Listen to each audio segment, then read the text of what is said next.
welcome to the Infinity Bros podcast, the only podcast that's perfectly balanced as all things should be. I'm your host, Max Mosier, here today with one other Infinity Bro. I am joined today by my co-host, Robbie Sauter. Robbie, how are you? I'm doing great, having a great night. Super excited to be here and talk about so many excellent things that have been happening the last few days. Things have been happening the last few days. I can confirm that. Many things, yeah.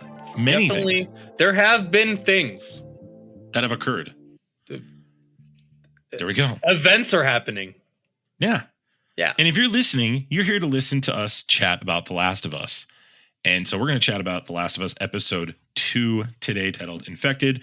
We're excited to chat about that. And we'll also muse about a couple other things. I got a couple other side things for nerd news today that I will drop on Robbie. Robbie has no idea that I prepared some of this.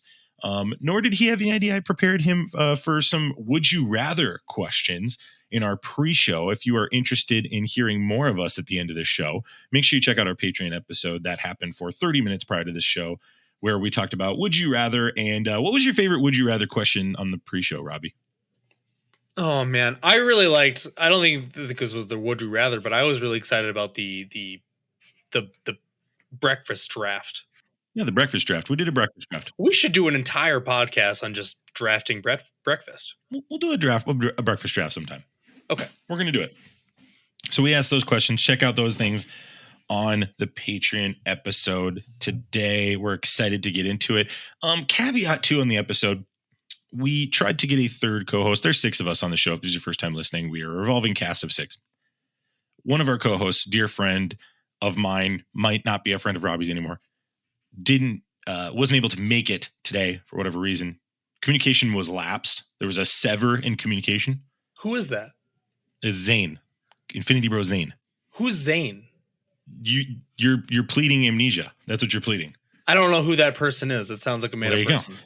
Go. And well, he was our Last of Us player, had played the games. So unfortunately, if you're somebody that's Last of Us fan and you're looking for a review that has people that have played the game, unfortunately, you're not going to get that this episode. So joke's on you. We already have the download from you. So it doesn't matter if you don't listen anymore. But if that doesn't tickle your fancy, I promise we'll still give a great review. We do like television and movies, so we will give a great review of it still. And Robbie is currently playing The Last of Us. So I have played through this portion of the game. I think normally I wouldn't say that, but I think for this show in particular, that's an important caveat to put out there on the front end. And we're a couple minutes in, so I already got your downloads. So I don't care.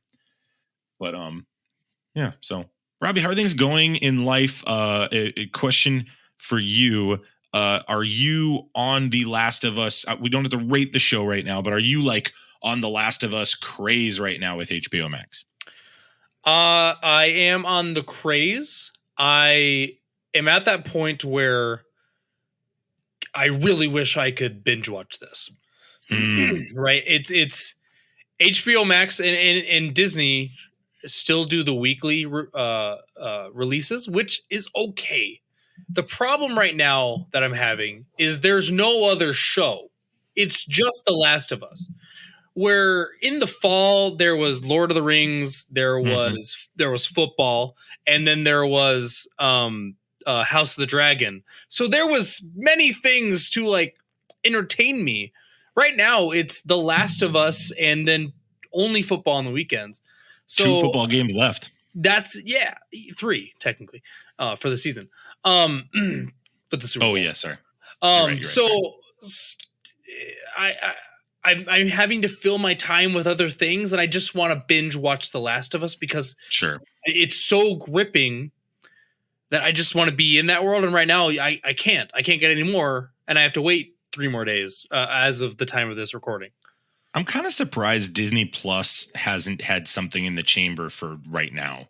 Like, I'm surprised they haven't looked at the slate and gone like, you know what, end of January, let's throw in a B+ Marvel show or a side quest Star Wars Andor-esque. Not that everybody loved Andor, but I'm saying like something that could fill in the gap. There's just this kind of wide range right now before things pick back up with Tales of the Jedi should have came out right now.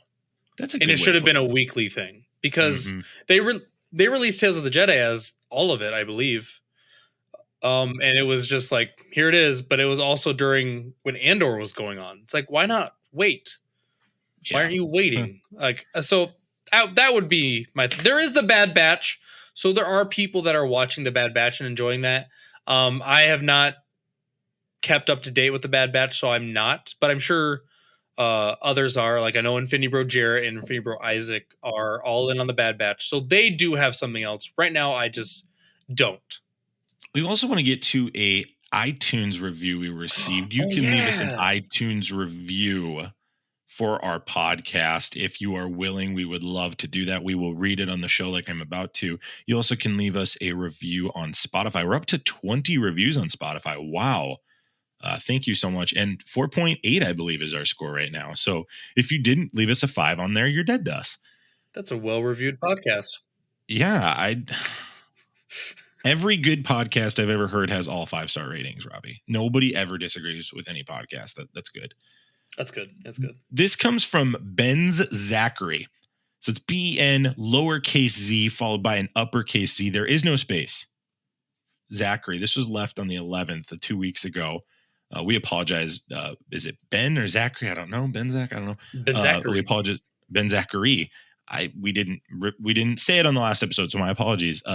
The title is Best Marvel Show I've Listened to So Far. He says, I first met the Infinity Bros at Twin Cities Con. They were there on behalf of their show, and I was there on behalf of DailyPlanetDC.com. They were very welcoming and kind, so I thought I'd find their show and give it a listen. It's just as great as they are, and I've been listening ever since. Your fan-filled commentary captures insight into our shows, movies, comics, and even more I sometimes more that I sometimes haven't thought of. I enjoy hearing the differences in perspectives from each bro. Their diverse opinions over polite conversation remind me that constructive criticism from opposing stances can still exist without harmful shouting matches. I love that most about this show. I've only listened to episodes since November 2022, but I already know that this will be a ritualistic listen in my ever-expanding podcast library. 5 out of 5 stars. Robbie, it's customary I rate these. I'm going to give this a 5.5 out of 6. Wow. Obviously, as though no, I'm going to give it a high rating. This is a high rating. That's high praise. It's very high praise for me. My problem, we're missing a shout or a slight at Infinity Bro Zane. That is the bit. That it's a bit. I've stuck to it, and I can't get rid of it now. Through 73 reviews, I can't do that. So, just a tremendous review though. And Ben Zachary, all you had to do was say, "I love the insight of the 5 Infinity Bros. I wish there was 6." Oh, the rating shoots through the moon, right? Like then, I think we posterize that. That's hanging up on our office wall. That's right? all anyone has to say. If anyone just comes on and says this show is obviously it only goes to 5 on there, but goes this is a 5 out of 5. The only thing I wish is that there was 6 bros instead of 5. That 6 out of 6 is that a 6 out of 6? I think if somebody even leaves a review, I'm at the point where I'm looking for a new review that all it says is Infinity Bro Zane sucks. Whatever the rating is, I don't care. I'm probably going to give you a 6 out of 6. Just say Zane sucks. You could shorten it up to Zane sucks. It's really not that much work if you're a first time listener. Like even if we aren't good, totally fine. Leave us a 1 out of 5 review. We totally get it. Just attack Zane, and honestly, we're probably going to thank you on the way out for it. Thank you for your comment. Have a blessed time. Brutal. The Ben Zachary review. Did you get a chance to meet Mr. Zachary when you were at Twin Cities Con, Robbie? I couldn't tell you if it was this certain person. It was someone that Isaac I know had talked to. But there was a few different people that Isaac had connected with because him and Mark were there longer than I was. I was only there for a few hours. So it's either one of the artists that we met, or it was a guy that actually found Isaac again later. And they had talked for a longer period of time. And the guy, seemed generally interested and chatted with us and seemed very nice. So yeah, really appreciate that. And we've been talking about these con things more and going to these more and doing that and just connecting. And I think that just that alone, getting one guy who's like, this show's awesome, is 100% worth it. Because I think from the production team all the way to the talent, I think our show is top notch. Yeah, and I mean it's one of those reviews that you kind of, when you start out in podcasting, you really desire a review like this. Yeah. one, yes, he acknowledges his other show, his work in it too, but just to go like, hey, we made this connection in a community setting. I really liked checking them out, and I personally like. We make a lot of jokes about shouting matches and talking over each other and doing all sorts of gobbledygook, and just to hear somebody appreciate, I think, what our end goal is as a team, and that's to, we're not going to agree on everything, and we're not apologetic for that. And I think there are civil conversations in this setting that I think we convey really well, and I think it's what makes our podcast so special and unique compared to others. So I completely appreciate it. And this one was a little more, to be honest, Robbie, this one was a little more special. So I'm glad we could take a couple minutes to highlight it and celebrate this one as a team. So yeah. So Ben Zachary, thank you from the bottom of our heart. We're appreciative of you, and we're thankful you're part of the Infinity Bros universe. And if you're listening for the first time, seriously, leave us a review and make fun of Zane, and we'll read it on the show. We promise. And we won't wait 15 days like we did with this one. So let's get into The Last of Us episode 2, the TV series that has taken over HBO Max. Before we get into any of that, I want to make sure that you, as a listener, are familiar with how we rate things. You heard us rate some things earlier, so I want to make sure you're familiar with that. We're going to put that bumper right here. Here on the Infinity Bros podcast, everything is ranked from a 0 to 6 point scale. 0 meaning horrible, and 6 meaning absolutely excellent. If all of the Infinity Bros rank something a 6, it gets an infinity step. And then before we dive into anything about The Last of Us, if you're like Robbie or myself and you have not played the video game, we want to make sure that you're familiar that we're going to be spoiling some things. We're going to be spoiling this episode. Robbie might be speaking about future terms from the game's perspective. I am not looking into spoilers, so I might accidentally spoil something. It's funny with a show like this, you don't really have to. What's the way I'm trying to say? You can pontificate about it, but you really can go figure it out if you'd like what's going to happen. Right. So this is a spoiler warning for those that are like me and Robbie that have not fully played the games. This is Prepare yourself. An Infinity Bros. Prepare yourself. Spoiler warning. Robbie, The Last of Us video game, you said you've been playing it right now. Just from a video game perspective, you're playing along while watching it, which I've heard a lot of people rave is a really good decision. Talk about that experience so far before we talk about the show itself, and go ahead and give me a loose rating of what you think the game is playing it through however many chapters you've played. So I'm basically right after this chapter. And the game is amazing. And to tie it in with this show is incredible because I have to shout out Jbucks, and I think I did this last time I was on the pod.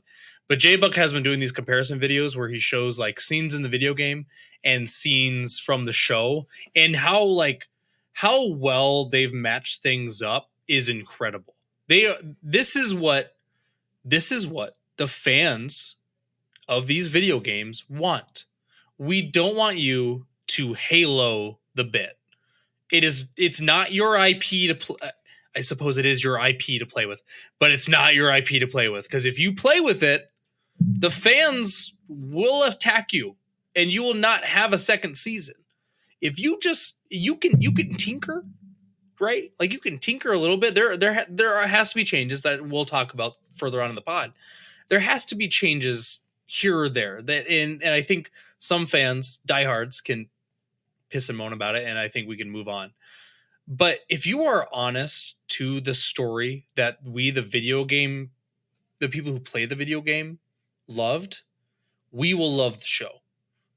Stop trying to tinker with things. Stop making Master Chief's helmet come off. Don't do that. Don't make Sonic a humanoid. Okay? Just give us the story we want. Give us the story that's already written. Uncharted. Uncharted is another great example. Give us the story we fell in love with on the big screen, and we will say, thank you, please, can I have another? That's my 2 cents. That's what needs to happen with these. You were very vocal about Halo.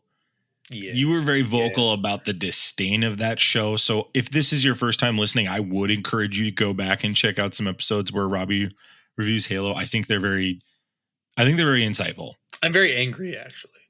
He's a very angry person. I was very passionate. I don't know how well my reviewing was, but I was passionate about it. So if you enjoy the passion of it, then go ahead.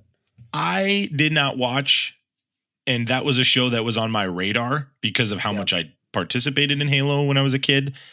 I didn't watch because of you, and I feel pretty okay about it. So I have a master. You probably can't see it. This will be for YouTube. I do. I see the Master Chief. I have back a there. Master Chief helmet. Like if I was Master Chief, that would be on my head. I think you're the Master Chief of this podcast. You're certainly better than Zane. I'll tell you that right now. Who? Exactly. In the context of video games and TV and movies, this just feels like a shift that's occurring. Similar. The only way I can kind of describe this feels like how Marvel and DC movies were before the Marvel Cinematic Universe came along. Yeah. This feels like some are good, some are not. It feels like the cinematic people are going, we have to make these changes with the story because our version and mode of storytelling is not conducive to the 30-hour of gameplay you take with the character you're playing, whether it's PS4 or Xbox, et cetera, et cetera. But I don't buy that. And I think The Last of Us is really proving that any narrative can really work as long as you fill in the appropriate gaps, which we'll talk about here in a little bit. But also, you actually have opportunities based on how you write to fill in gaps and give more context while also allowing the audience who knows what's coming to be surprised because they've made decisions that are different from the game while keeping the major themes of the game. And I've really appreciated hearing from guys like Zane talk about that and Isaac talk about that on our previous episode. You can check that out, episode 149. I think overall, though, we're watching a shift. This show is going to really push everybody to do this. I think you'll see, I've joked about Kingdom Hearts, but I've always said Kingdom Hearts would make a killer cartoon show on a weekly basis for kids. I think it'd make it probably would. No, it would if done correctly. And I think, but like Super Mario Brothers, you're going to see that movie coming out soon. I know Sonic has had a ton of success. The Witcher series has been. Yeah, you guys loved that series. Love the Witcher series. It was hit or miss, right? I just think these companies, this is very similar to the superhero craze. I think we're going to see more video games take more shots like this. And there's tons of great stories that haven't been explored that have opportunities to be explored in the video game world. So I fully see that. I know Twisted Metal's coming out in the future too with Anthony Mackie. And just to give my take on it is I think the problem is that a lot of these companies are taking these IPs and they're taking the character that people love and they're making their own story with it. And the stories aren't as good as just the general story that we already have. Mm-hmm. The thing that I'm okay with, cyber.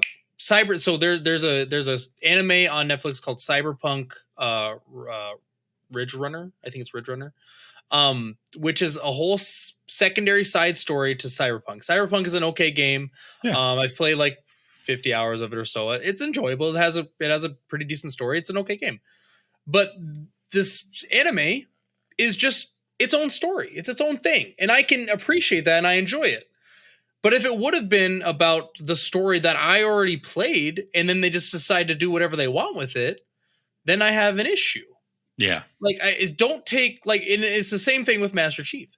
If you give me Master Chief in Halo and you make it the story that I know and I love, and you give me the character that I know and I love, I would have been thrilled. I would have been very happy, and they probably would have done a lot better and got a second season. And they have opportunities with there's video games that have come out recently. I think of like Destiny. I'm like, there are opportunities to do what they were trying to do with Halo in games like Destiny that have storylines, but they're not that mainstream. You can make whatever story you want with those. 100%. I think there's video games out there. Fortnite's a great example of this. I think you could totally attempt to make a movie about that game and build your own story with an appropriate audience and appropriate premise. Well, I think even Sonic is kind of a good example of that. Yeah, exactly. Sonic's a great example because Sonic like has like a kind of story, but not like really. But as long as you're as long as you're a funny hedgehog that's beating Dr. Robotnik, I'm happy with it. Yeah, that's the premise, right? Creepy humanoid hedgehog, I'm good. Gosh, and The what a last good of- move by them. Sorry, I just shout out to them again for making that change. They're going to get 3 movies out of it because they made a simple change and they I listened mean, to fans. when we reviewed that, I mean, that was our feedback as well. We really were critical of it, and I'm impressed that they had the guts to make Good that for call. them. That was a big Absolutely. decision to make, but it paid off. The Last of Us is on HBO Max. Episode 2 streamed this last Sunday, January 22nd. The title is Infected. We talked about episode 1 the previous week too. The premise of the show is after a global pandemic destroys civilization, a hardened survivor takes charge of a 14-year-old girl who may be humanity's last hope. Stars Pedro Pascal as Joel Miller. Bella Ramsey as Ellie Williams. Gabriel Luna is Tommy Miller. Great to see Gabriel Luna back after his stint with Agents of S.H.I.E.L.D. Mm-hmm. Jeffrey Pierce plays Perry. Philip A. Kavats plays the male clicker. Additionally, it's important to note he also is not voicing the character. The video game clickers are voicing the clickers in the show. Yeah. Which I think was a nice touch. And I know a lot of video game people are very pleased about that. And then Anna Torv playing Teresa Tess Servopoulos. I got to tell you, Anna Torv is a huge, big fan of Anna Torv. I was one of the biggest Fringe fans during that season of show. I think she's an underrated actress. I think you made a joke on this one of our podcasts, Robbie. How like if I like an actress and she's not in the MCU, I'll immediately go, "What MCU character could she play?" Right. I did that with her the other day, and I legit was like, she actually wouldn't have been a bad choice for Captain Marvel. Was something I said out loud to myself. I'm kind of surprised that she hasn't been more mainstream. Isn't she pretty old? Sure, but yeah. That'd have been. That's a weird cast. 79. Yeah, she was born in 79. Yeah. So probably a little too old for Captain Marvel. Yeah. Now that you just said that, I thought Madam Web, actually. Madam Web would be a good spot for her. Yeah. It would be. Many are comparing Last of Us to Game of Thrones, saying that this is kind of the show that could be taking over as the overall mainstream show. It has the same music from both parts of the original video game. Mm-hmm. Merle Dandridge reprised her role as Marlene from the games. I know Zane talked about that last week. It is the first HBO series to be based on a video game. Bella Ramsey vowed not to look at social media comments when her casting was announced, saying it was her first experience with a lot of negative reactions and that she was aware of all of it. BS. Isaac talked about that last week. You can talk about that more. Okay, good. Yeah, I don't need to hit on it, but It is absolute BS. Nope, it's ridiculous. All 3 of them talked about it. Carrie Ann Moss was considered for the role of Tess before Anna Torv. I'm really glad Anna Torv was chosen. Also, J.D. Pickens Smith was considered for the role of Marlene as well. And this will obviously cover the first series of the Last of Us video game series. The Last of Us was created by Craig Mazin and Neil Druckmann. Neil Druckmann obviously is the creative director and writer of this. So his involvement is very evident in this show. It's evident that he is getting all the say of how things are, but also allowing certain shifts to occur. We talked about this pre-show, but I'm going to talk about it right now. Some of the things that are different, and this is one of those spoiler warnings, which is why I wanted to put in there. The spores are different. So in the game, the way it works is the spores are airborne, and that's why they've got to wear masks. And so a majority of the time that communication occurs, masks are on. Well, the feedback with Pedro Pascal being in this was he's the Mandalorian. He's going to have to wear another mask, blah, blah, blah, blah. Zane made that joke last week. They've deviated from that, which I think was a wise move. As somebody who doesn't play the game, I think this was a really good move. Yeah. You make a villain that is able to be seen, but also it creates, I think, to me as a viewer, a more sense of doom and gloom when you're seeing how big these tendrils are. Showrunner Craig Mazin explained that this change came out of a need to build a bit of more believability into the world. If we put spores in the air, he said, it would be pretty clear that they would spread around everywhere and everybody would have to wear a mask all the time. Yeah. It's a welcome change that would have been robbed of Pedro Pascal's wonderfully expressive face. That comes from Kotaku.com. But the interview was with Variety that he gave that review. Robbie, did you like that shift? Pedro Pascal needs his face revealed because he's just a fantastic man. He's everyone's dad. Everyone loves Pedro Pascal. But I like that shift because I think it does make sense. Because if like the video game, you can show spores like, oh, this is a green area with like the spores jumping around. Like, I think that would look a little jarring on screen. And I think the question would be like, well, what if there's just wind? Like, like it just doesn't make sense for spores to be the thing infecting me, because then like, how would you ever avoid it? Because I think that is a flaw, I would say, in the games. Like, you can't avoid a spore. Right. So I think it makes sense. And I enjoy that. I think the route they chose is a more scientifically like accurate route for something like this to spread, because it is like a living, moving fungal infection. Another change that happens is Joel didn't get infected because of the Atkins diet. So if you remember in episode 1, Sarah doesn't make pancakes because they were out of flour. Mm-hmm. So they couldn't have contaminated food. So that's why the tendrils couldn't get in their systems, which is why those two weren't infected. And then Joel makes the joke, but is serious, that he's on the Atkins diet. So they're not eating anything flour that is contaminated. Additionally, the infection spread. Additionally, the infection is connected. And to me, I had no idea. I thought this was part of the games, but I loved the concept of like everything's connected. hive. So if you step on this, they're all going to know where you are. I think that's a great zombie feature that is a different take on the zombie narrative, but also really, I think, sets up the season as a whole to be running from this mob of clickers. I'm really excited about that. So, Robbie, let's go ahead and rate episode 1 before we get into episode 2. What is your rating of episode 1? Just quick thoughts on that, because we reviewed it last episode. Oh my gosh, episode 1 is a 6. Episode 1 it's so jarring, and even as someone that knew like the big part that was going to happen, like it was still like so emotionally hitting. And I think that's a big task, because a lot of shows that's a build up. Like that's a build up. Like you build up like that relationship with Joel's daughter for a few episodes, and then you're like, you rip it away. So for them to make that hit as hard as it did in 40 minutes is incredible. So yeah, 6 out of 6. It hit so well. 6 out of 6 for me too. That's an Infinity Snap still. The thing that really was impactful about that episode was obviously Sarah, but then you get into the boy that just wanders into Boston.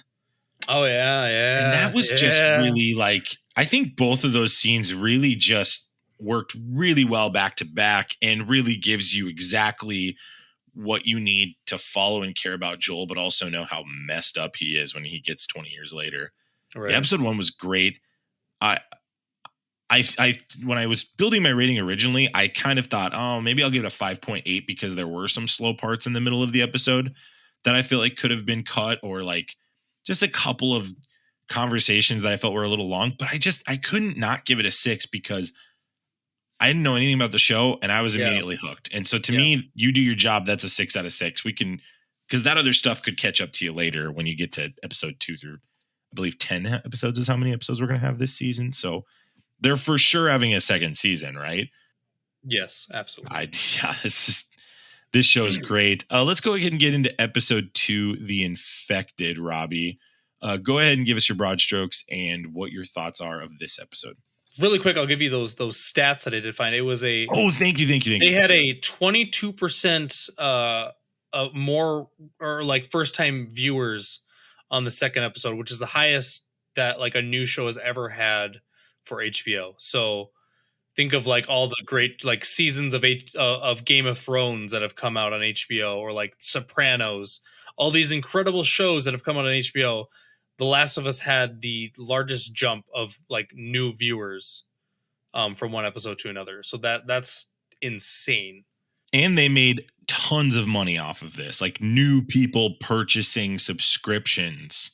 The other thing on that, and I don't have the exact number here, but I think it was like in the 600 something percent of people buying the Last of Us video game over the last like 2 weeks has shot up. I would imagine an astronomical number of people are buying this game, even though if people were wise, they would have PlayStation Plus and would have downloaded it. It was free on PlayStation Plus. It was free. I have it. Which also I think it was free like a couple months ago when they were like pushing Mhm. The Last of Us, which was brilliant marketing. So yeah, just those little stats for you. Yeah. My broad strokes on episode 2, kind of already talked about a little bit, but it's when you have a show that understands its source material and appreciates what the fans loved, and it does feel like a show made by fans, you get this. You get just scenes that look like they're from the video game. This looks like the cutscenes from the video game, like all of it, and it's so wonderful that that HBO has like recognized this and they're doing it this way, because so far both episodes are 6 out of 6 for me, because of what they're doing, and I'm not bored at all, because I think there is, I think you could make an argument that in the first episode there were moments where they're just kind of talking and obviously like giving you some insight on what's going on, or you could have been like, okay, but I'm ready now for like give me more of the fungi infected zombie things, where in this episode there was none of that. This episode was going from the rip, and like you're in it, and it's an hour of just like when are they coming, right? Like when are the fungi coming, or when is the change coming, or when's that next dramatic moment coming? So far for me it's a continued 6 out of 6. I can't remember the last time a second episode that, and a first episode is so important. A pilot episode, your job is to get me hooked, make me want the answer to the questions you're posing, while also pulling me along dramatically. And this show does it very well. Not only is episode 2 gripping, but it's edge of my seat. What's going to happen the entire time? So I don't know. We're past the spoilering. I didn't know Tess was going to go out that way. Never knew. I thought Tess was in this show for a while, and I thought they would just drop her off at wherever they were going. That was my assumption. And to see her get infected, and I know that I've seen the clip of the original game, What Happens. I know it's different. I thought this was better than the game, and I haven't played the game. I was like, no, I'm way more appreciative of her arc here. How she essentially blew up all those connected things. Yeah. It was a little weird how the thing tried to like kiss her and insert its tendrils into her mouth. That was a little strange and jarring. That was weird. I was like, it's not just going to eat her. Like, yeah, that was the only weird thing that happened in the episode, in my opinion. Yeah. But dramatically with her, I was like, come on, like I was wondering, I was like, is she going to get infected before she lights this place up? That was legit what I thought. I was like, is the third episode going to be her chasing them? I was like, is that what's happening here? I was on the edge of my seat for her with the lighter. And that's obviously the end of the episode. But what really makes this show special is Pedro Pascal. He is so tremendous. I think I've said this during Mandalorian, our review before, but he's the next up and coming big actor. I mean, we talk about the era of movie stars and how good, the Denzel Washingtons, the Tom Hanks, the Tom Cruises are.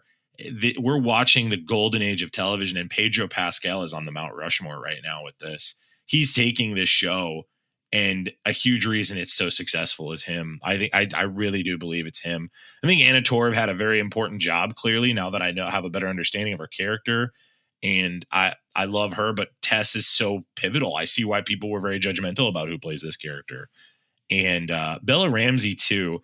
Zane and Isaac talked about it, but that girl's acting her socks off right now. Yeah, she's just doing a great job. She plays a snarky, punky girl that is charming but incredibly disrespectful, and I love it. And I'm like, you're kind of supposed to like not like her. Yeah, I'm a little offended by her. Yeah, she kind of like, you're just like, shut up, kid. But like, that's the point. Like, she's doing a great job of it. Yeah, and you watch Joel Miller wrestle with his loss from episode 1 of his daughter. Yeah, you're watching that process every time he looks at her. Every time Pedro Pascal is telling me that. And I just really appreciate that. As I read more about this show and I learn more Easter eggs about it, how the scene where they're in the water this episode, it's because she can't swim in the game. And there are literal game scenes in the game where you're trying to get her from one spot to another because she can't swim. Yeah. And they literally make a joke about that. I love that crap. That's good stuff. I think it's really good. But the clickers, man, this is just such, Robbie, a great villain looking thing. This is so much better than I'm thinking of like masses where people are getting chased. Like I think of zombies. I think of I Am Legend. I think of the Chitauri and Avengers. Yeah. I think of Justice League when they're fighting forgive me. What's the name of those of Darkseid's minions? Gosh. Yeah. Parademons, the Parademons. Parademons, yeah. Like just all these different like masses of creatures. This one might be at the top, man. Just not on only of its like what it brings to the table, but the look of it is tremendous. Yeah. I haven't played the game, but it's apparently more frightening in the game. Yeah. And just the concept of this thing like owning a body and the body has no control over it. It's just the fungus is very freaky, not good at all. This is so good. This show's a 6 out of 6, and this is Game of Thrones might need to move over. And who'd have thought we'd say that? I kind of thought Game of Thrones was going to own this whole HBO thing for the next decade. And I'm not ready to say that. Oh wow, I think the numbers.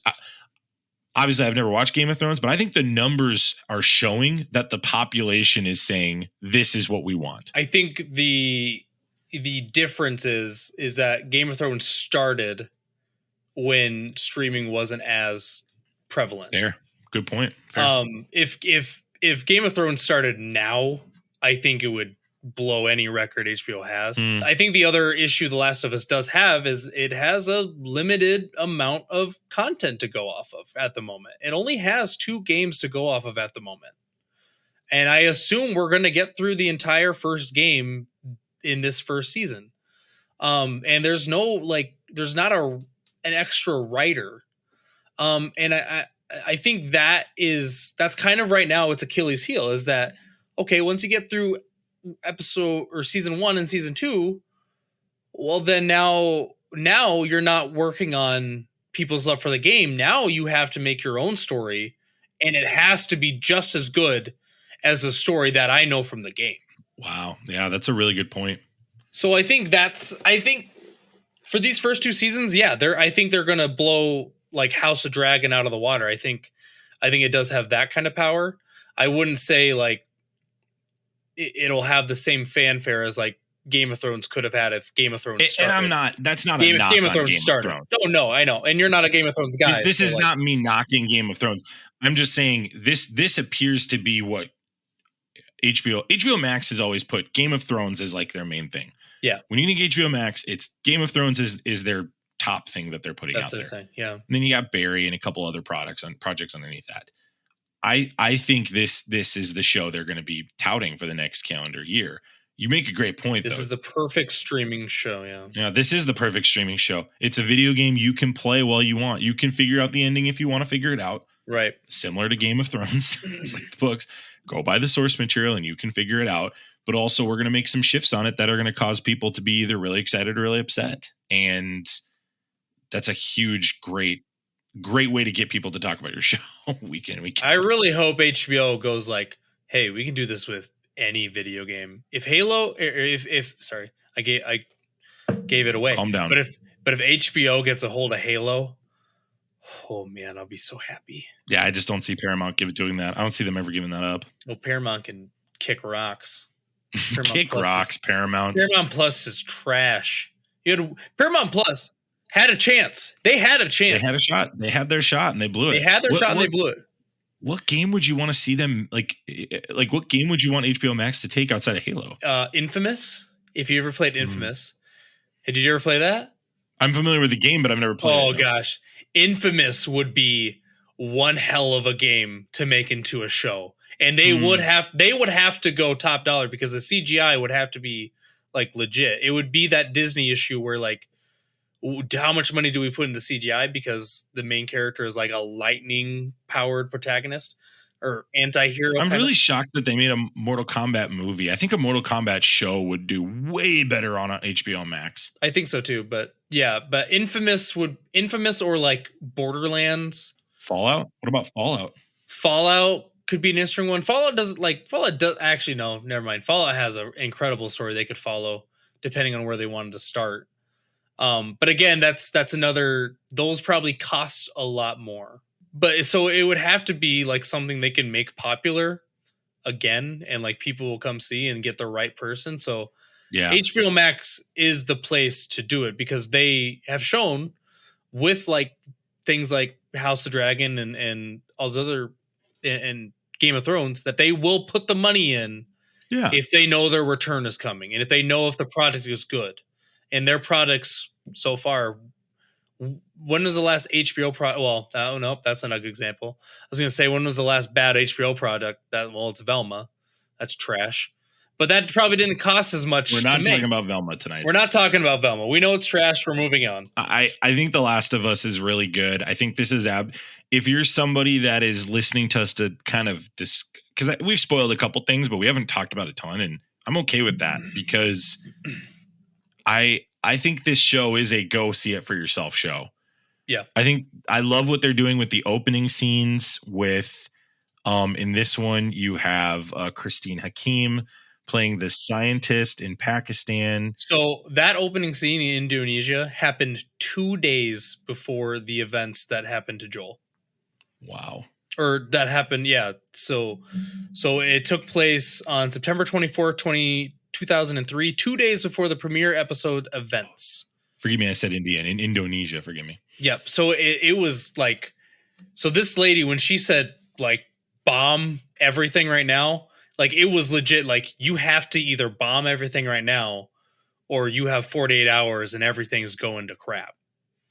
That's how like crazy how serious it was. And she goes, bomb the city. And then she's like, I want to go see my family. The shaking of the tea and putting that down was just like great acting. And I think this show, I hope every episode's like that. I hope every episode gives us like a layer back of what happened before. Absolutely. Because yeah, the first one did too with the talk show. Let's do it. Yeah. Let's show pre-life, but also show how it happened. I think that's such a missed thing with zombie shows. Oh, for sure. The whole thing is like the cure, but I love the buildup. The buildup's great too. And you can walk alongside Joel in his story, which everybody knows and appreciates and respects, and also build the outer narrative. You talked about a season 3 here, Robbie, and I'll just dive in because I think right now our expectations are that they're going to land this plane through 2 episodes. Now, there's plenty of time for them to fail here. Yeah. Is your expectation, if this does go really well after 1 season, that they renew for a 3rd season and they spend the whole 2nd season trying to figure out what they're going to do? I would assume so, because like HBO is not the kind to be like, okay, it's over and then we're going to move on. We with obviously like Game of Thrones, that's the example. Game of Thrones is so good that they were like, hey, let's make House of the Dragon. House of the Dragon is also a limited thing, but House of Dragon's probably like a 4-season thing is what George R.R. Martin said. And by the time that's done, hopefully the other books of Game of Thrones will be done, and maybe they'll just like retrograde the last 2 seasons of Game of Thrones and they'll give us what we actually should have got. They also have time here because maybe they're like, hey, go make us The Last of Us 3. You guys make us that. We'll get season 2 out in 2025. Yeah. And then we'll make season 3. So like if they could do that, I think that's kind of tough. I think there does have to be an end, but it's not, I don't think they want to end at season 2. That's not an HBO thing to do. There is no way a Last of Us 3 game is not get made. That game for sure is getting made. And this is us. I don't know how The Last of Us 2 ends. So that's another issue. It's like, I have no idea how that ends. I don't even know how even if it does end, I don't know. Even if it does end accordingly, let's hypothetically say it does end with like civilization saved. You could definitely do side stories in the 20 years between the events. Right. You could fill a lot of things in. And again, that would come down to story and execution. And how do you make these people that care about Joel And yeah, Joel and Ellie, how do you make them care about other people in this universe? That's a big task, but You got 2 seasons to do it. You can do it. I'm not saying we need a 3rd season yet. I still think we got to get through season 1. I want to see these next 7 episodes. There are 9 episodes total. I want to see these next 7 episodes really execute well. The final episode will be on March 12th. That'll definitely be a great review for us to talk about. Any last thoughts on this? We talked about Tess's infection. We talked about the Jakarta incident. We talked about the water scene and the clickers themselves. I think that pretty much covers it. Yeah, I'm trying to think. Is there anything like firefighters are dead? It feels like that wasn't. It feels like that wasn't that much, but like that was the whole episode, and it was great. Well, there was a lot of tension. I mean, that the clickers scene of fighting was it was a long scene. It really was. Which I loved. I was appreciative of that. Usually those scenes are quick and then you're out the door to talk. But no, they extended it out and they made it was a difficult time for them, and you were on the edge of your seat the whole time because you're just like, how are you going to get away from these things? Like, yeah, right. Once you start making any noise, and they did, it always falls into like the TV or movie tropes where like you're trying to be really quiet and then you step on a stick or something and they freak out. But like with those things, it's even more terrifying because I think there's a lot of movie magic done when shows have something that looks like a clicker or something that looks scary, where you don't really get to see a good look of it. No. You got to see those things up close and personal, which is in just shout out to the hair and makeup team. This show will get an Oscar. And if it doesn't, then the Oscars are rigged like many people think they are. But this show is an Oscar worthy show. Pedro Pascal should be getting an Oscar. That makeup looks tremendous on everybody. It looks really good. Looks really good. I agree. Really good.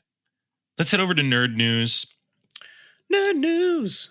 No, I already have a bumper for Nerd News. You don't need to sing the bumper. You have a bumper for Nerd News? We've always had a nerd. Hold on. Have you not heard the Nerd News bumper? I don't have the bumper for Nerd News. Hold on. I'll show. Oh no, hold on. I'll show it to you. We'll listen to it real quick. I don't have the bumper for Nerd News. Yes, you do. Hold on. I'm going to show it to you right now. Is it in our? We're going to listen to it. Hold on. We're going to listen to it. It's in there. Hold on. Let me show you. Gosh. Here you go. Ready? I'm going to play it. You ready? Yeah, ready to listen to it? I'm ready. Yeah. Hey, Zane, I was looking into getting into this Gunpla thing. There's one called the Unicorn. Oh, yeah. What is that all about? Actually, Jared, what you're thinking of is RX-0 Unicorn Gundam 2 Banshee, which is from the Mobile Suit. Actually, you know what? It's time for Nerd News. There you go. That's the bumper. Okay, I have heard that before. I'm literally not adding...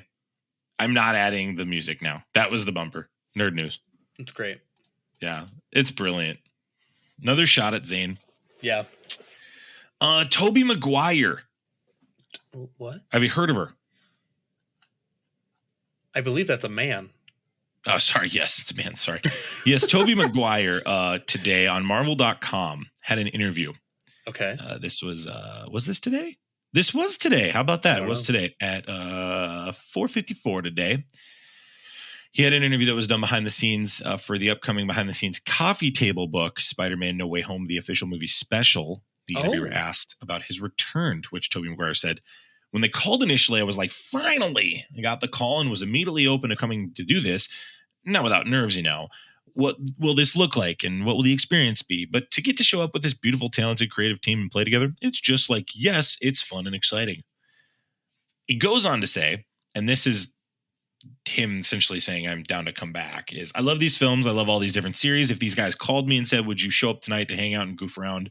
Or would you show up to do this movie or read a scene or do a Spider-Man thing? It would be a yes, because why wouldn't I want to do that? Is this confirmation that he's coming back for Secret Wars? It doesn't seem like the Marvel thing to just let people get away, right? Like Marvel, like we're going to get Tony, like RDJ is going to come back eventually. Chris Evans is going to be back. Yeah, Chris Evans too. Like these people don't get to get away. Like once you're in that universe, you're in it.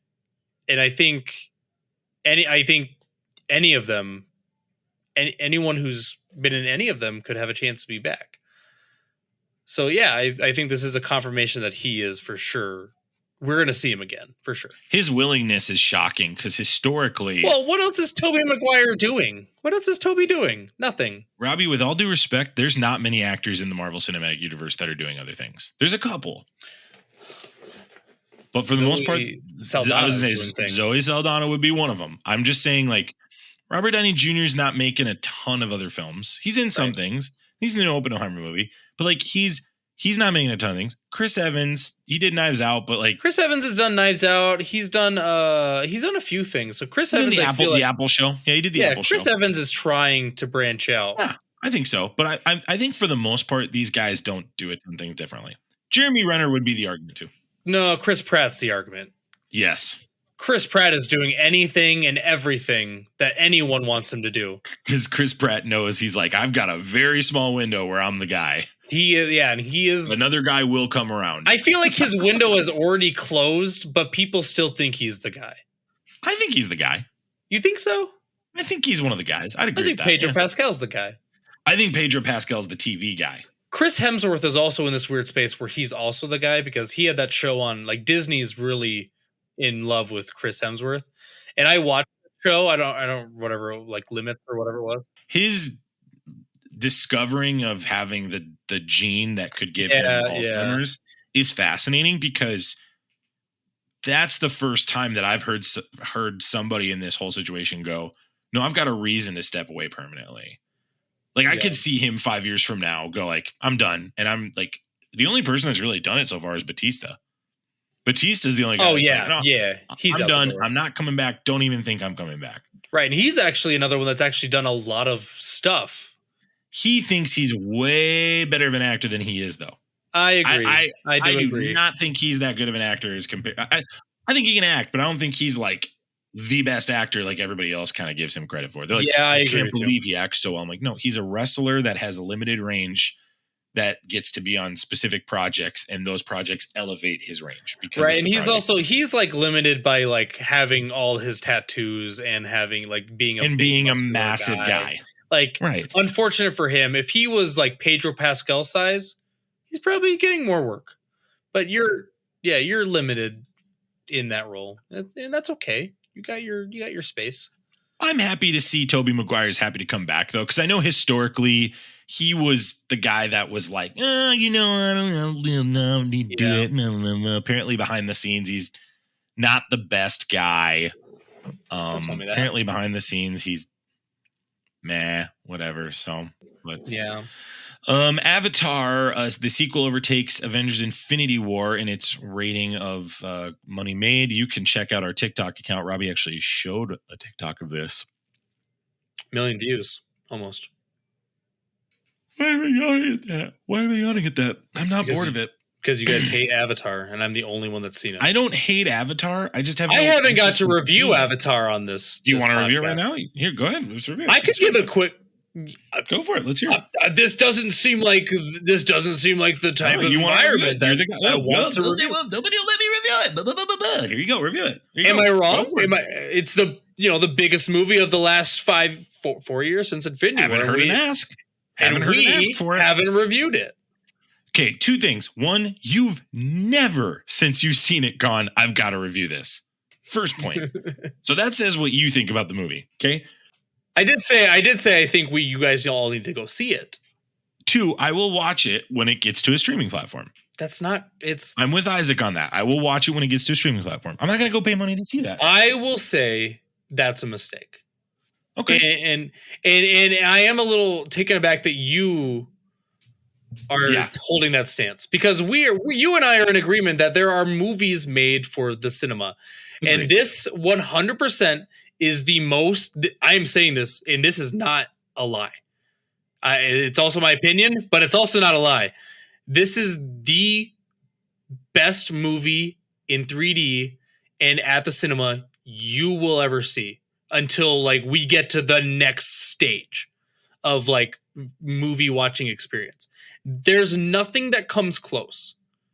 Like the visual part of this movie was so impactful and so jarring sounds like a weird word, but jarring is like the right word. Like you are confused at the CGI in this movie, and you do not know what is real and what is not.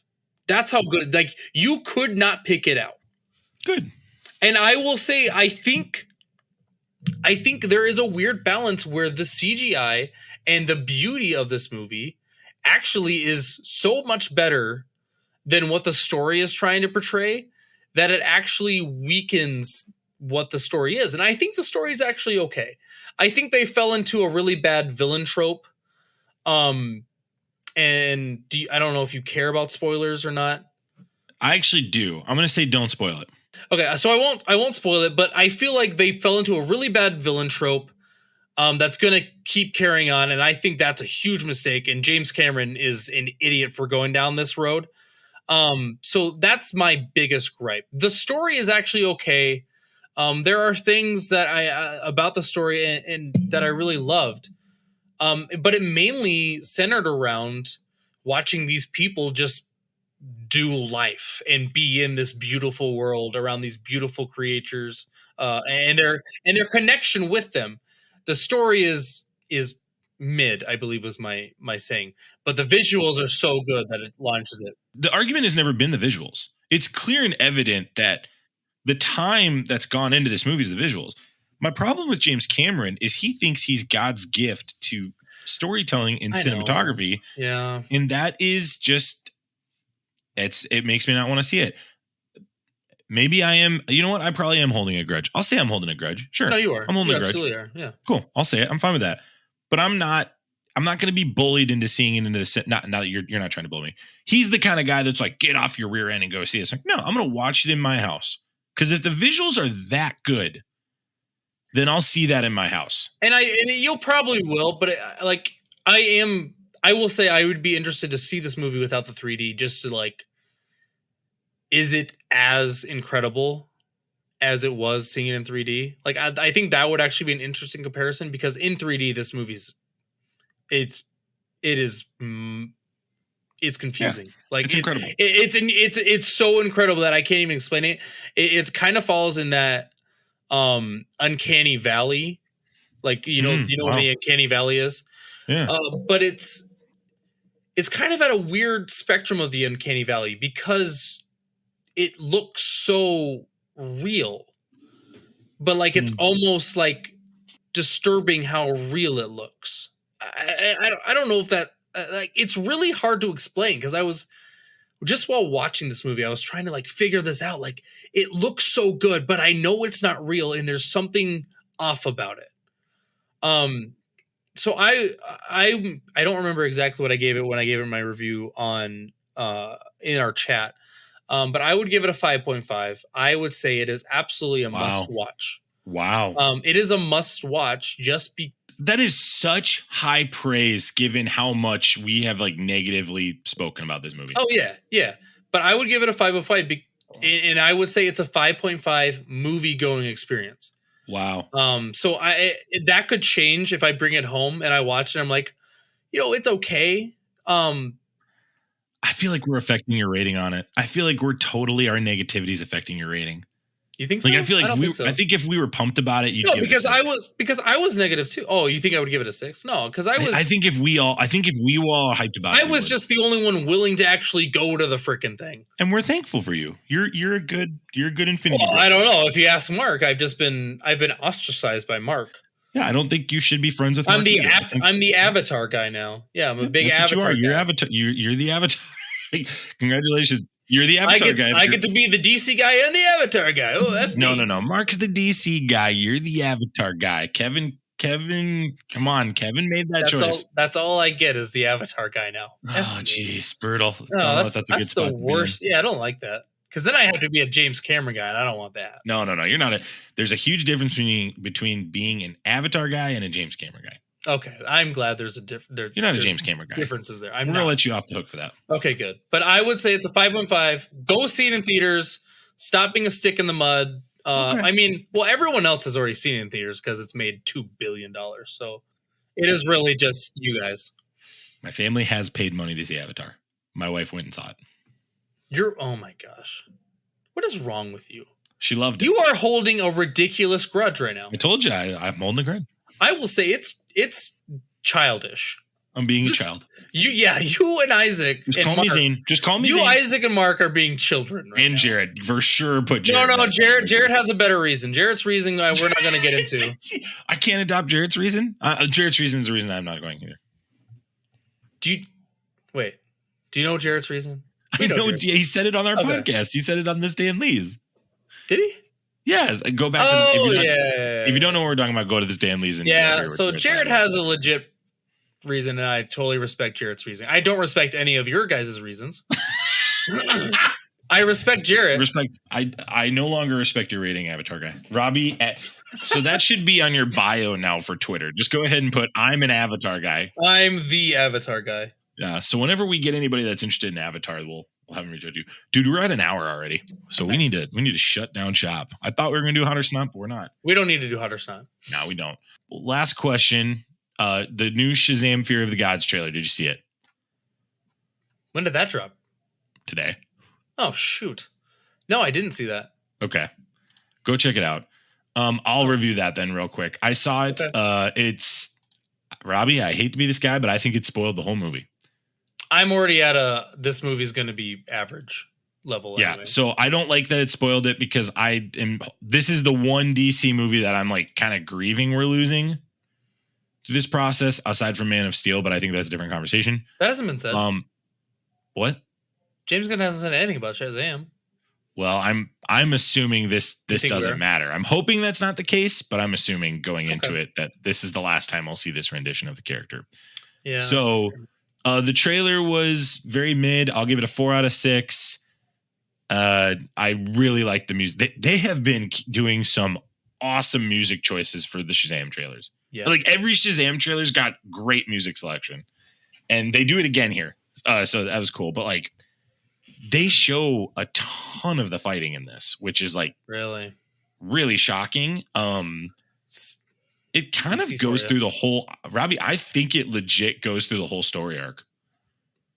Also, so I'm gonna watch that right after we get off here. I don't think I can recommend anybody watches this trailer. I really don't think I can do that. Now again, it's the same conversation we had about the Ant-Man trailer, Mark, me, and Leathers. Maybe I'm wrong and they're bamboozling me, but I don't know if DC in its current state is able to do that. So I think it did show me all of it. So I would give strong caution to anybody that wants to watch this trailer. If you're okay with being spoiled with it, check it out. But there's some beats that are just like basically spelled out of what's going to happen in this movie. Unfortunately, there are wheels set in motion that James Gunn just can't stop at this moment. So exactly. Like Shazam and The Flash are like DC has said, no, we're doing them no matter what. And James Gunn doesn't have a choice. So like, I'm not grading anything to be James Gunn's fault until after the Flash movie. And for clarity, I agree with you. Yeah. And I do think at this point, because James Gunn's taken over and that they've already said that Jason Momoa is not going to be Aquaman, but they're going to make the second Aquaman movie still, I think is a huge mistake. If you're going to cut things, cut the shit. Like, just like...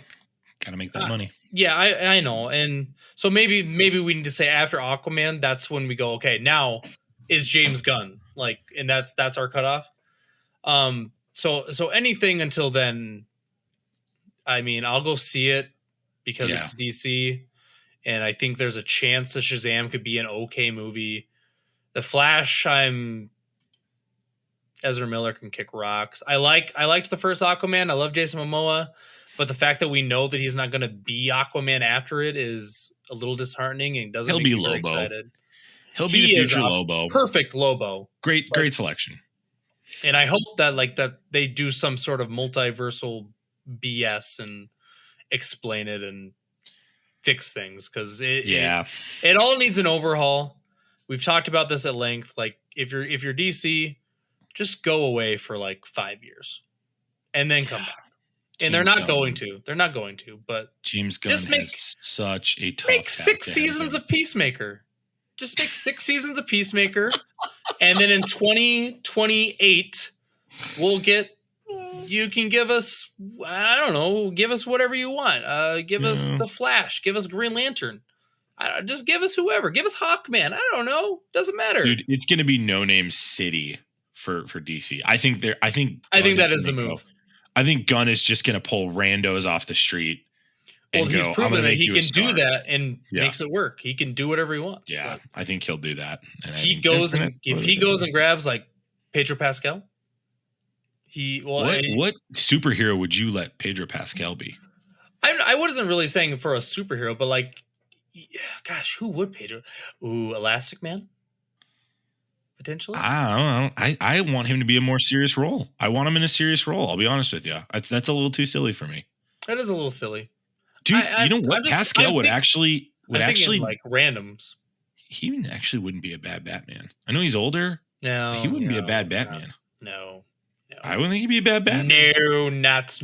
No. He's got that raspy voice. No.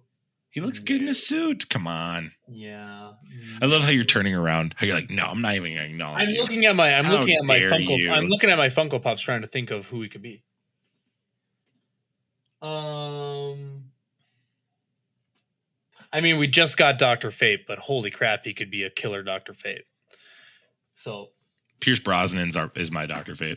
Yeah, well, they already killed him, so F. And on that note, we're going to end the show. That's a good segue to end. Robbie, thank you for coming on and making time for this impromptu episode. Very excited to be here. Very happy to talk about it. I love this show, and I love you. I love you too.